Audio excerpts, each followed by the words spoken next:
Good morning বন্ধুরা। আজকে আমরা কেন্দ্র সরকারের আমাদের বর্তমান কেন্দ্র সরকারের আয়ুষ্মান ভারত প্রকল্পের যে ফর্মগুলি সরকারি প্রতিনিধিরা এই আশাকর্মী দিদিরা দিয়ে যাচ্ছেন বাড়ি বাড়ি, সেই ফর্মটা কীভাবে ফিল আপ করবেন সেটা আমি আজকে ভিডিওতে আপনাদের দেখাবো। তো যেগুলো ফিল আপ করতে হবে, কিছু কিছু তথ্য অটো ফিল আপ হয়ে আসছে, আর কিছু কিছু তথ্য আমাদের ফিল আপ করতে হচ্ছে। তো কী কী ফিল আপ করতে হচ্ছে সেগুলো আপনাদের এই ভিডিওতে আমি হাইলাইট করে দেখাচ্ছি। প্রথমেই আপনি এখানে তারিখটা বসিয়ে দেবেন, যে তারিখে আপনি জমা দিচ্ছেন। তারপরে এগুলো তো আপনার আধার নাম্বার, আবেদনকারীর নাম, রেশন কার্ড নাম্বার, এগুলো দেওয়া থাকছে কিছু কিছু ফর্মে, ম্যাক্সিমাম ফর্মেই দেওয়া থাকছে, সেগুলো আর আপনাদের বসাতে হচ্ছে না। আমি এগুলো সিকিউরিটির জন্য হাইড করে দিয়েছি। এরপর রেশন কার্ডের বিভাগ, সেটিও দেওয়া থাকছে। না দেওয়া থাকলে আপনি আপনার রেশন কার্ডটি দেখে টিক করে দিবেন কোন ক্যাটাগরি রেশন কার্ড আপনার আছে। এবার কারো কারো ফর্মে আধারে যে ফোন নাম্বারটা নথিভুক্ত আছে সেই ফোন নাম্বারটা প্রিপ্রিন্ট হয়ে আসছে। এবার যদি আপনারটা না এসে থাকে তো আপনি এখানে বসিয়ে দিবেন। এবার লিঙ্গটা আপনি দিয়ে দিবেন যদি না থাকে, জন্ম তারিখটা না থাকলেও বসিয়ে দিবেন, ম্যাক্সিমাম থাকছে এগুলো।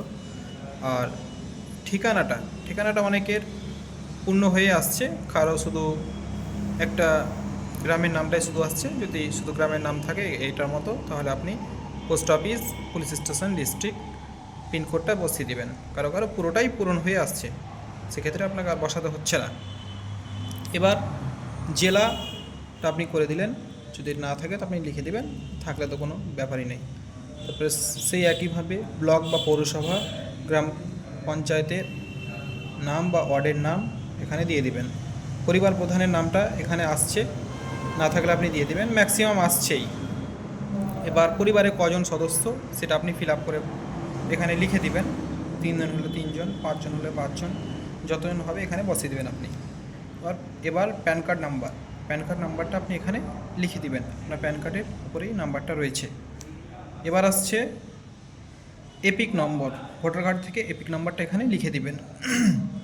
এবার আসছে আপনার এসি নম্বর, এটার মানে হলো আপনি কোন বিধানসভার অন্তর্গত, সেই বিধানসভা নাম্বারটা, যেরকম আমি 50 মালদা এসছি সেটা বসিয়ে দিলাম। এবার পার্ট নাম্বারটা কত, মানে বুথ নাম্বার কত আপনার। এবার ক্রমিক নাম্বারের ক্ষেত্রে আমি একটু বলে দিই আপনাদের, যেহেতু এসআইআর চলেছিল, অনেকের নাম কেটেছে, জুড়েছে, বা আপডেটটা একটু ভালো পরিমাণে হয়েছিল, ওই জন্য হয়তো ক্রমিক নাম্বারটা একটু আগে পরে হতে পারে। তো আপনি ইসিআই নেট, যে ইলেকশন কমিশনের যে অ্যাপসটা আছে, সেখানে এপিক নাম্বারটা বসিয়ে আপনারটা ভেরিফাই করে, বা ভোটার লিস্ট যখন পেয়েছিলেন সেই নাম্বারটা বসিয়ে দিতে পারেন। এপিক নাম্বারটা একটু ভেরিফাই করে দেখে বসাবেন, অনেক সময় চেঞ্জ হয় তো, সেই জন্য বললাম ব্যাপারটা। এবার স্বাস্থ্যসাথীর বিবরণ, যেটা আমাদের পশ্চিমবঙ্গ সরকারের যে স্বাস্থ্যসাথী কার্ডটি ছিল, সেই কার্ডটির নাম্বারটি এখানে বসিয়ে দিবেন, যেটা 17 সংখ্যার নাম্বার।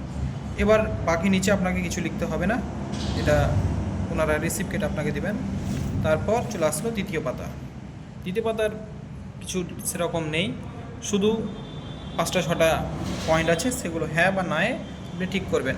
যেরকম প্রথমেই আসছে পরিবারের বার্ষিক আয় 8 লক্ষর বেশি, যদি হয়ে থাকে তাহলে হ্যাঁ, না হয়ে থাকলে না করবেন। পরিবারের কোনো সদস্য কি আয়কর প্রদান করে বা ইনকাম ট্যাক্স প্রদান করে, হ্যাঁ তো হ্যাঁ, না তো না। আমার যেহেতু না, দুটোতে না মেরেছি। তারপরে এসআইআর WBLA 2026 নির্বাচনের জন্য এসডি ডিডি তালিকায় নাম পাওয়া গেছে, যদি হ্যাঁ হয় হ্যাঁ, না হয় না। আমার যেহেতু নাম পাওয়া যায়নি সেজন্য আমি না দিয়েছি। এবার একটা গুরুত্বপূর্ণ পয়েন্ট আসছে, এসআইআর অ্যাপিল ট্রাইব্যুনাল আবেদন বিচারাধীন রয়েছে। যদি আপনার নাম, যে গত এসআইআরটা হলো সেখানে যদি ডিলিট হয়ে থাকে, আর আপনি যদি আবেদন করে থাকেন, অ্যাপিল করে থাকেন, তো হ্যাঁ করবেন। আর যদি আপনার ডিলিট না হয়ে থাকে তো আবেদন করার তো ব্যাপারই নয়, তো আপনি ওটাকে না করে দেবেন।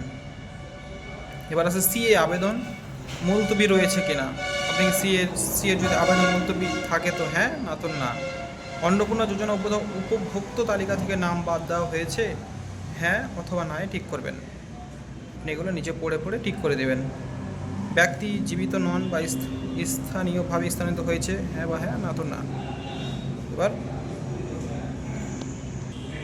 এবার সর্বশেষে আপনি এখানে একটি টিক টিক টিক বক্সে টিক মেরে দিয়ে কি আমি এত দ্বারা ঘোষণা করছি যে আপনি ঘোষণা করলেন, এটা টিক দিয়ে এইখানে যে হাইলাইট করা আছে এখানে একটা আপনার সই করে দেবেন, বা যে সই করতে না পারেন তো আপনি একটা টিপ ছাপ দিয়ে দেবেন। ব্যাস এটুকুটা আপনাকে করতে হবে, বাকিটা ওনারাই করবেন, সরকারি আধিকারিকেরা, যেটা আপনি যেখান থেকে আপনাকে দেওয়া হয়েছিল তাদের আপনি জমা দিয়ে দেবেন। এই হলো ফর্ম, খুব ছোট ফর্ম, সাথে আপনি Aadhaar card, voter card, PAN card, ration card Xerox জমা দিয়ে দেবেন। ব্যাস, থ্যাংক ইউ।